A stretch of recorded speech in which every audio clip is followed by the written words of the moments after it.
Sister Patricia Prendergast of Atlantic City created Adelaide's Place in 2002, a daytime respite center that provides a safe space for homeless women. It's become an essential hub in the community where women can gain life skills and work with social workers and healthcare professionals to rebuild their lives and find permanent housing. I did grow up in Atlantic City area.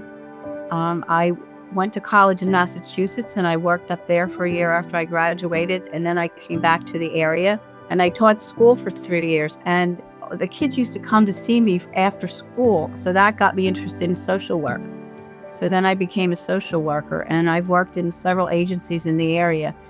In the 80s, like everybody else, the homeless population seemed to be growing, and it just seemed to me a disgrace in this country that people should be experiencing homelessness. And I remember saying that to my supervisor one day when I was at Jewish Family Service, and he said, well, we're going for a grant, and if we get it, you're it.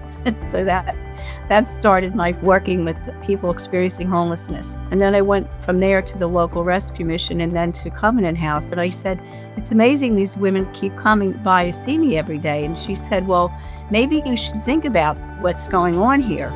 She said, talk to people in the area, see if they think there's a need for a place. So that's really how Adelaide's Place got started. Too many times people hear of someone experiencing homelessness and they say, oh, they're no good, it's their fault. And it's really not, because each and every one of them has a different story, of why they're in the position they're in. And they're not happy in it.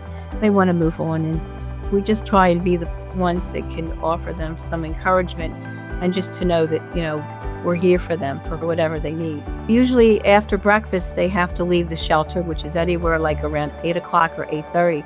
And then they can't come back till 4 or 4:30.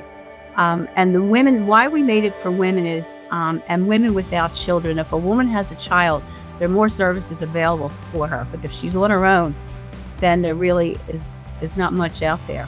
And when I did the outreach myself many years ago, it was hard to make appointments to say, well, I'll meet you tomorrow, but where am I going to meet them? They have nowhere to go. So at least they can say they would meet their worker here. They can get mail here. They can get phone calls here. So there's a place that's stable for them, that they can be contacted. And we do have workers from other agencies come and provide services to the women. But in my experience, they have to bring their things with them, and they're intake to death everywhere they go.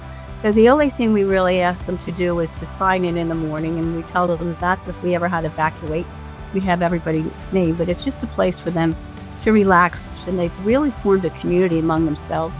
The big thing with us is relationship with the women, to know somebody cares about them and that they're very worthwhile. And that I said, instead of getting discouraged, you just have to hope that wherever they go next, that they might remember that somebody cared for them.